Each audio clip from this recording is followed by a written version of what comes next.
Your first read on an opponent is not information. It is a trap. And the more confident it feels, the more it carries that quiet certainty that only comes from experience, the deeper the trap goes. Here is the part that makes this dangerous. There is a force operating inside your brain right now that is more responsible for your losses than any leak in your strategy, any mistake in your sizing, any error in your range construction. It does not announce itself as a mistake. It does not feel like a mistake. It feels like experience. It feels like the accumulated wisdom of thousands of hours at the table, distilled into a single clear impression that arrives in the first few seconds of a hand and tells you exactly who you are dealing with. It feels like the kind of signal only a serious player would notice, like a gift. That impression is called an anchor, and it is wrong far more often than you have ever been willing to admit. Not slightly wrong, structurally wrong in a way that compounds silently across every street, every hand, every session, distorting every piece of information that arrives after it, bending your reads toward a conclusion you formed before you had enough data to form any conclusion at all. And because the distortion is invisible, because it disguises itself as analysis, you never catch it in session review. You never mark it as the source of the leak. You blame the bad beat, the weird opponent, the unlucky river. You do not blame the anchor. Kahneman Tversky and Daniel Kahneman first documented this in 1974. The anchoring and adjustment heuristic. The brain latches onto the first piece of information it receives and adjusts insufficiently when new information arrives. The adjustments feel complete. They feel rational. They are neither. The anchor holds its position with a grip that no amount of subsequent data fully dislodges, unless you have a deliberate system for breaking it. In poker, where every decision depends on accurately reading evolving information across multiple streets and multiple opponents, an anchor is not just a cognitive error. It is a structural leak that bleeds money in a way that almost never shows up in your hand histories. Because the call that loses on the river does not say in the database, "This call was produced by a first impression formed 45 minutes ago." It just says, "Call. Wrong." This video is about that leak, how it forms, where it costs you, what it costs you at the level of meta-anchoring, the advanced dimension most players never reach, and exactly how to break it with a protocol that works in real time, at the table, under pressure. Stay until the end.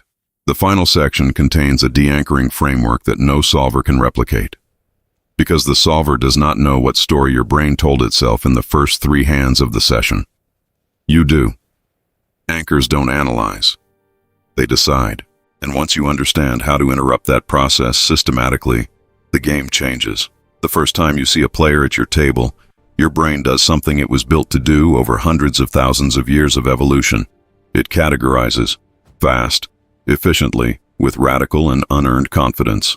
He limps from early position in the first hand. Category assigned. Passive, weak, probably recreational. Anchor set. Filed. Active from this moment forward as the interpretive lens for everything this player does.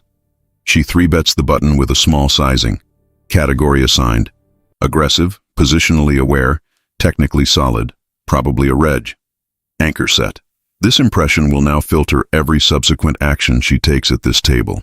He shows down King 3 offsuit from the big blind after calling 2 streets on a board that missed him completely. Category assigned.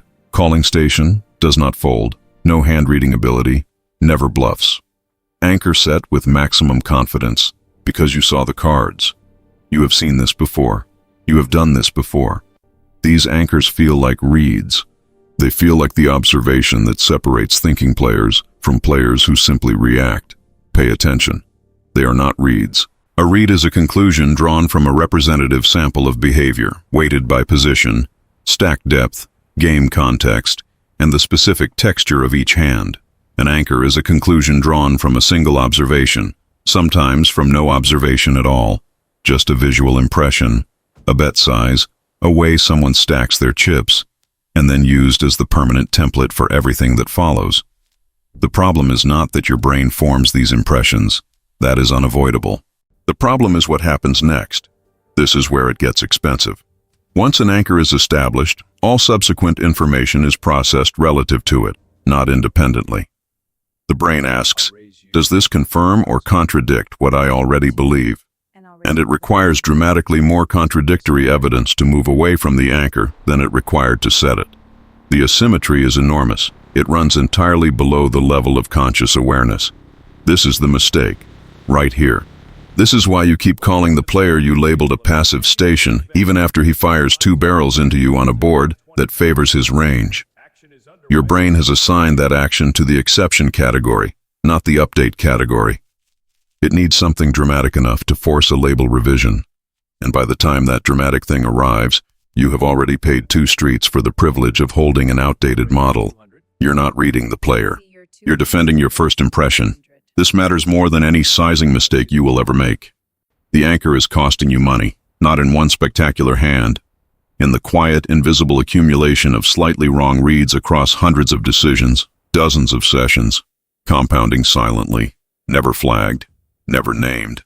The most expensive leak most players never find, because they have never asked the right question. And let me show you exactly how the anchoring effect operates inside a live hand. Not at the theoretical level that produces the explanation, at the neurological level that produces the actual decision. You sit down at a new table. Within the first 3 hands, a player in seat 6 shows down pocket 4s after calling a flop bet, a turn bet, and a river bet on a board that completed a flush and a straight. He called 3 streets with bottom pair and no draw. You file him immediately. Maximum calling station, no hand reading capacity, will not fold anything with showdown value. This is not a guess. You saw his cards. Anchor set. Confidence maximum. 35 minutes later, you are in a pot against seat 6. You hold ace-queen suited on a board of king-jack 3 rainbow.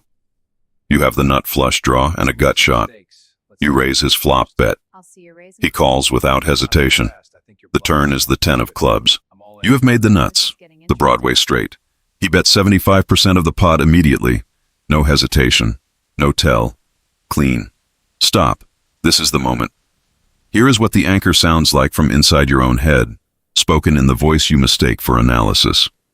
Your anchor says, this player called 3 streets with bottom pair. He does not size to 75%, because he calculated what that achieves against your range. He is not thinking about what you have. He liked a pair of 4s enough to call 3 streets, so whatever he has now is probably not what this sizing suggests. My straight is good, I raise. Read that again. Slowly. Every sentence feels like analysis. Each one references something you actually observed. Each one carries the weight of experience. None of it is analysis. It is the anchor, speaking fluently in the voice of reason, running every new data point through the lens of a first impression formed 3 hands ago on a completely different board. This matters. Here is what your analytical system would see without the anchor running. No label, no template, just the action.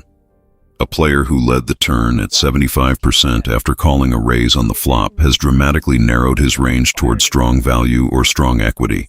On a board that now reads King-Jack 310, his leading range at this size includes 2 pair, sets, and any queen for the nut straight. He has you drawing dead or drawing thin. The sizing is not the sizing of a station clicking buttons. It is the sizing of someone who improved significantly and is charging you to continue. But the anchor overruled the action, and that overruling cost you the pot, the rake, the time, and the credibility of the read you trusted most. This is the mistake, this exact structure. Anchor overrules action. That is the core mechanism. It is invisible. It is consistent. It does not take breaks, and it runs far more frequently than you have ever been willing to count. I need to stop here and speak directly, because what comes next is the part most players skip over entirely. Not because the content is too advanced, because it requires honesty about something they would rather not examine. Everything in this channel is built on one idea. The gap between what you know and what you execute under pressure is the real game. Not strategy, not solvers. The anchoring effect corrupts reads at the source, before strategy even runs. Understanding it intellectually is not enough. You need a protocol you can execute in real time, at the table, in the middle of hands. That protocol is what this video covers. and every other mental game framework. Tilt architecture, decision-making under uncertainty, second-order thinking, pre-session calibration, reading thinking levels with precision, is documented in complete depth in the mind of a grinder complete collection. 10 ebooks, built as one integrated system, not tips, not isolated concepts. Executable frameworks for the specific cognitive problems, like this one, that cost real players real money in real sessions, in ways that never show up cleanly in the hand history. Anchor errors do not appear as anchor errors. They appear as bad calls, passive lines, missed aggression. You review the hand and ask, why did I do that? And the answer, 45 minutes earlier, you formed an impression you never updated, is invisible unless you have a system for surfacing it. Here is what this costs you when you do not have the system. You keep reviewing sessions for strategic errors and missing the actual source of the leak. You keep improving your solver work and wondering why the results do not follow. You sit down at tables with knowledge that should be enough to win, and walk away having made decisions that knowledge would never sanction. You keep losing money to a mechanism you have never named. The collection names it, all of them, and gives you the executable protocol to break each one, not as inspiration, but as a system you can run at the table in real time. Available right now at launch pricing, $29.90, less than one buy-in, less than what one anchored river call costs you on a random Tuesday. And there is something specific happening right now that you need to hear. We are launching Collection 2. Every person who purchased Collection 1 is receiving the first ebook of Collection 2, delivered directly to their email, free, no action required. Already being sent, because this is not a content channel with products attached. It is a system. And the people who invested in Collection 1 are inside that system and receive everything that follows. The launch price does not have a countdown, no fake timer, no manufactured urgency. But when Collection 2 launches as a full package, the pricing structure changes and Collection 1 closes at this price. That is not a threat. It is how launches work. The link is in the pinned comment. Make the decision from current data, not from the anchor of what you assume the price would be. There are 4 primary anchors operating in your game right now. Most players, when they hear about anchoring, immediately think of one type, the player label. But there are 4 distinct categories. Each one costs money in a different way. And here is the part most players miss. The first is the player type anchor, the most discussed and the least managed. You observe 1 or 2 actions. You assign a category, station, NIT, lag, fish, reg, maniac. Once the label is active, it functions as a filter. Information that confirms the label passes through easily. Information that contradicts it requires dramatically more weight to register as a genuine update rather than an exception. The label defends itself. That is its biological function. The second is the hand strength anchor. This one is subtler and more expensive at middle stakes. When you receive your whole cards, you form an immediate impression of hand strength. A player who looks down at ace-king anchors to strength. And that anchor does not release cleanly when the flop comes. Jack 9-7 and 3 players show early aggression. The hand felt powerful. It still feels powerful, even though the board, the action, and the pot structure have completely changed its value. You call the flop because ace-king is strong. You call the turn because you called the flop. That is not pot commitment. That is cognitive imprisonment. The third is the bet sizing anchor. The first significant bet size you see from an opponent sets the template. If they open to 4 big blinds and show aces, you anchor. Large sizing equals premium. The next time they open to 4 big blinds with something completely different, the anchor fires before your analysis runs. You fold a hand you should 3 or 3-bet a hand you should flat, because the size triggered the template before your brain evaluated the actual context. The fourth is the one that costs the most and receives the least attention. The session anchor. The first significant emotional event of your session, a large pot won, a large pot lost, a cooler, a suck out, sets the frame for everything that follows. Win big early and you anchor to momentum, confidence, the feeling that your reads are dialed in. Lose big early and you anchor to, this session is going wrong. Neither of these is real information. Both shape your decision quality for hours in ways that compound silently and invisibly. This spot, you have lived this session. And the reason it keeps happening is not because you lack self-awareness, it is because the session anchor installs before the self-awareness activates. Think about how many times the first hour determined your emotional state, and therefore your decision quality, for everything that followed. That was an anchor, not a read, not information, not strategy. A first impression running your entire game, session after session, without ever being named. Here is what makes the anchoring effect uniquely difficult to fight compared to other cognitive biases. It does not feel like bias. It feels like learning. It wears the costume of intelligence. It arrives with the confidence of someone who has done their homework. When you observe a player fold 3 times in the first orbit, you feel like you are gathering information, building an accurate picture. The confidence that grows feels like the confidence of someone doing careful, attentive work. Right here. This is the mechanism. But here is what is happening neurologically. The primacy effect, studied extensively by researchers including Stewart, Chater, and Brown, demonstrates that the brain assigns disproportionate weight to the first information it receives in any sequence. Not because that information is more reliable or statistically significant, because it is first. The brain uses it as the organizational framework, the filing system, into which all subsequent information is sorted and evaluated. Early information does not just inform, it governs. This means that a player who folds 3 times in the first orbit and then 3-bet shoves from early position on the 9th hand creates a fundamentally different impression than a player who 3-bet shoves on the first hand and then folds for 8. The behavioral sequence contains statistically identical information about how this player operates. The anchor it creates is completely different, because the brain weights first observations more heavily regardless of their relevance to the current decision. Sequence, order matters. The same data, delivered in a different order, produces a different anchor, and a different anchor produces different decisions. And different decisions produce a different bottom line at the end of the year. This is the mistake, and most players never find it.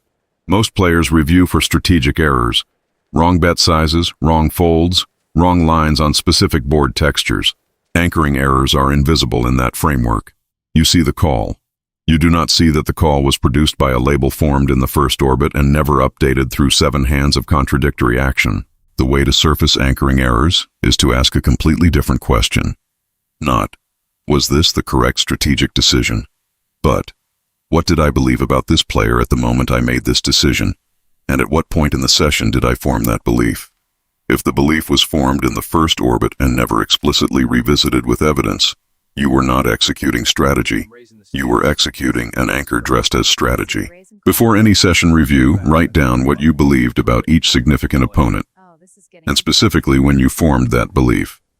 If you cannot answer the second part, you do not know whether it was a read or an anchor. And if you do not know that, you cannot know whether the decision it produced was strategy or bias in disguise. The review that finds this distinction is the review that actually makes you better. Here is the deanchoring protocol, not conceptual guidance, not awareness advice, not a suggestion to be more mindful. A specific executable 3-step sequence you run at the table in real time, in the middle of a hand under pressure, when the anchor is loudest and the money is real. Step 1 is the reset question. Before acting on any significant decision against a player you have been at the table with for more than 20 minutes, ask yourself this internally. If I had just sat down at this table and this was the very first hand I was playing against this person, would my read on this action be different from what I currently believe? If the answer is yes, you have identified an active anchor. What you are about to act on is not an updated read built from accumulated evidence. It is the original first impression, modified insufficiently by everything that came after. Stop. Do not act on the anchor. Do not look for confirmation. Read the action in front of you as if you have no prior data on this player at all. Step 2, strip the label. Read only the action on the current street.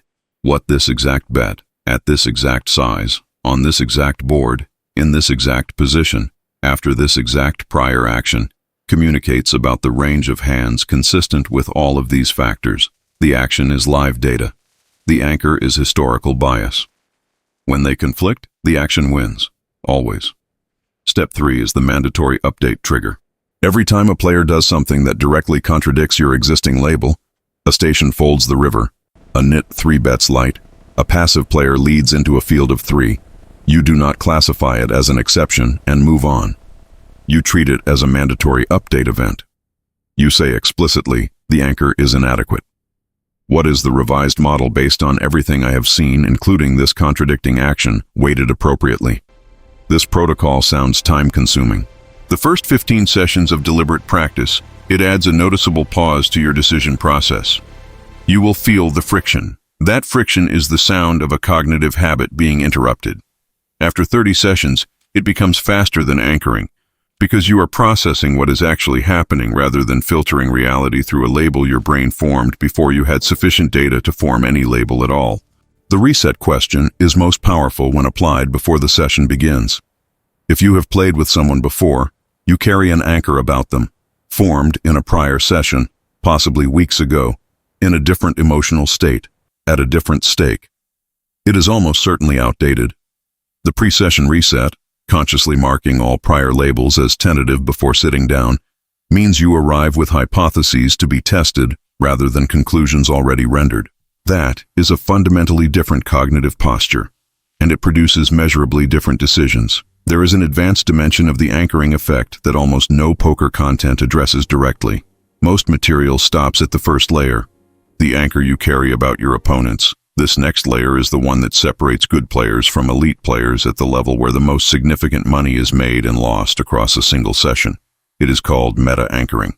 When you sit down at a table, you form anchors about the other players, but every other player at the table is simultaneously forming an anchor about you, based on the first hand you play, the first sizing you use, the first showdown they see. The first impression you create is the anchor they carry for the rest of the session.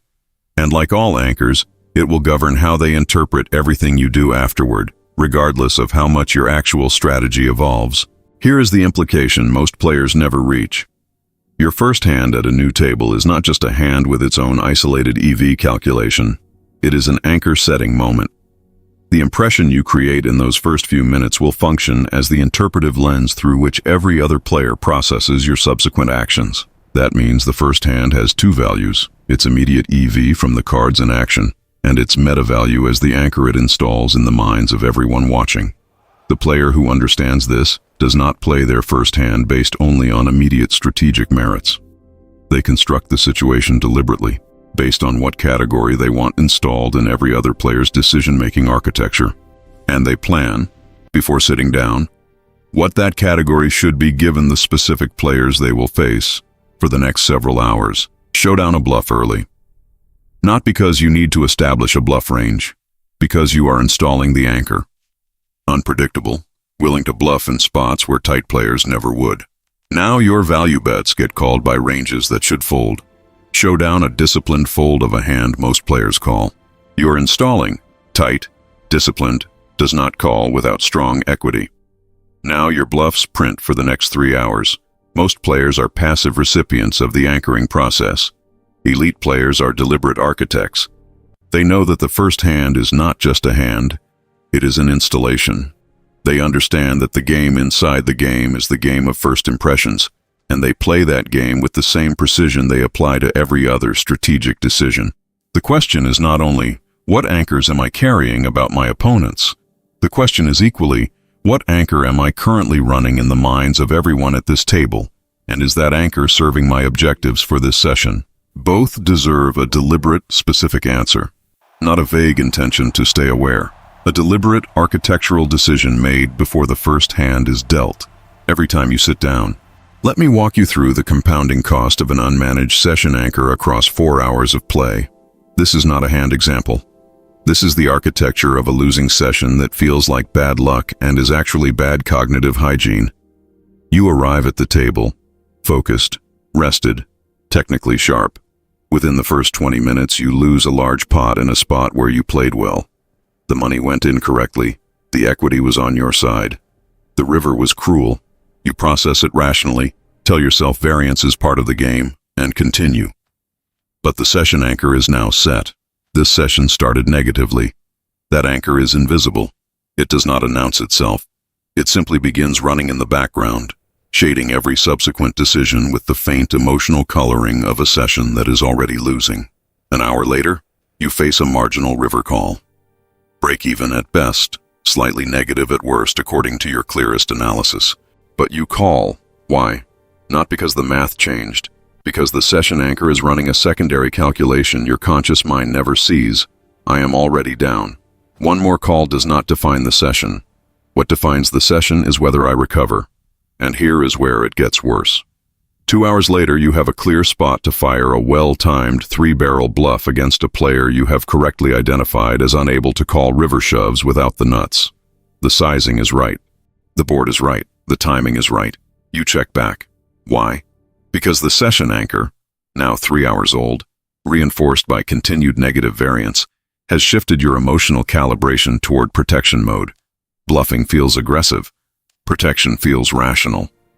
But protection in a spot that calls for aggression is just a differently labeled form of tilt. What you call a losing session is often an anchored session. The first event set the frame. Every decision that followed was filtered through that frame, not through clean analysis of each independent spot. This is the most expensive anchor of all. It does not distort one read about one player. It distorts the entire cognitive environment in which you make every decision for the remainder of the session. When you review a session and identify anchored decisions, calls from outdated labels, folds from impressions never updated, the work is not to note the error. The work is to build the specific trigger that interrupts the anchor before it produces the next bad decision. That trigger is personal. Some players anchor most strongly to player type, others to hand strength, others to session state. The player who knows which category they are most vulnerable to has a specific and actionable target.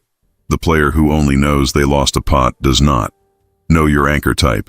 Build your specific trigger. That precision, knowing exactly which category breaks your thinking and exactly what interrupts it, is what turns general awareness into specific, repeatable improvement. Awareness without precision is just expensive self-knowledge. The final layer of the anchoring effect is the one that requires the most courage to confront, because it is not about your opponents or your sessions. It is about the anchor you carry about yourself. You have a belief about what kind of poker player you are. That belief was formed early, from your first significant win or loss, from the stakes where you first felt comfortable versus the stakes where you first felt genuinely threatened, from the player types who beat you early and the ones you ran over with ease, from whether your first 100 hours felt like mastery beginning to develop or like constant evidence that the game was harder than you were built for. That belief, that anchor, is running in the background of every session you play, and it has probably not been updated in proportion to how much your actual game has changed. A player who anchored to winning in their first serious year carries that anchor into downswings that should prompt real reflection. The downswing becomes variance. The anchor resists the update because updating means confronting the possibility that the comfortable label, winning player, might need revision. The sessions continue. The leak continues. The anchor holds. A player who anchored to losing in their early years carries the opposite burden. The game has improved. The anchor has not moved in proportion. The skills are there. The belief system is lagging 2 years behind. The hesitation before the big bet is not strategic caution. It is the anchor saying, players like you do not make plays like this.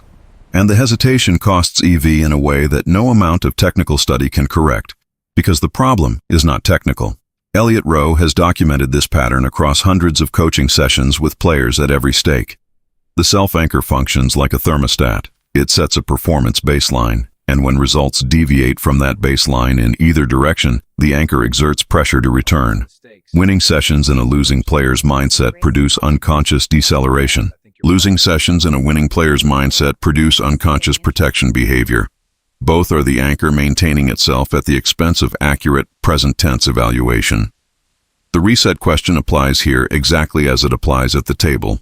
If you were assessing your current skill level for the first time, with fresh eyes and no history attached, what would your honest evaluation be? Whatever the distance between that answer and the anchor you have been operating from, that distance is the real work. Not more hands reviewed, not more solver hours.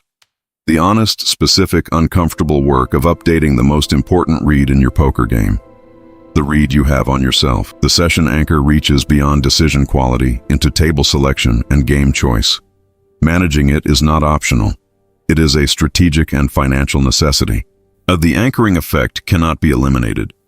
It is a feature of human cognition, built for speed and efficiency in environments where first impressions were usually accurate and where the cost of being wrong was measured in missed opportunities, not lost buy-ins. Poker is not that environment.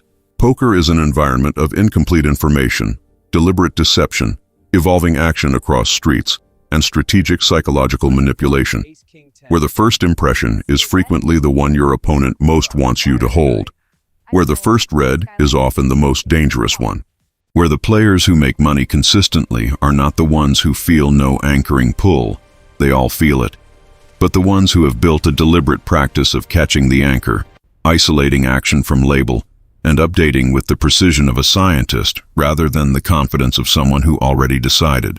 The deanchoring protocol is not a concept you understand once and apply automatically. It is a discipline built through deliberate repetition until the reset question becomes the first thing your analytical system reaches for, not the last resort after the anchor has already produced the wrong decision. Start tonight. One player, one table. Every time you are about to act based on a read you formed more than 20 minutes ago, ask the reset question.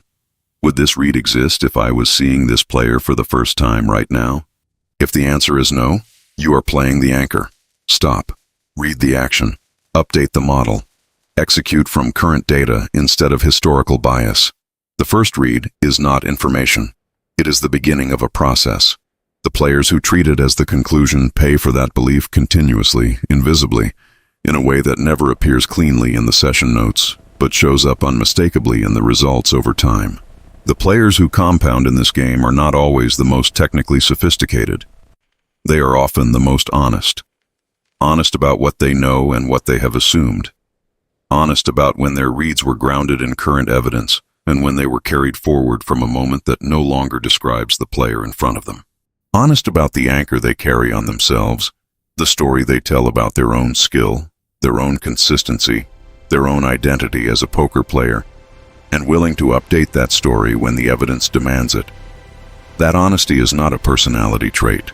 It is a practice, a deliberate, repeatable act of examining the first impression you formed, asking whether it still serves you, and releasing it when it does not.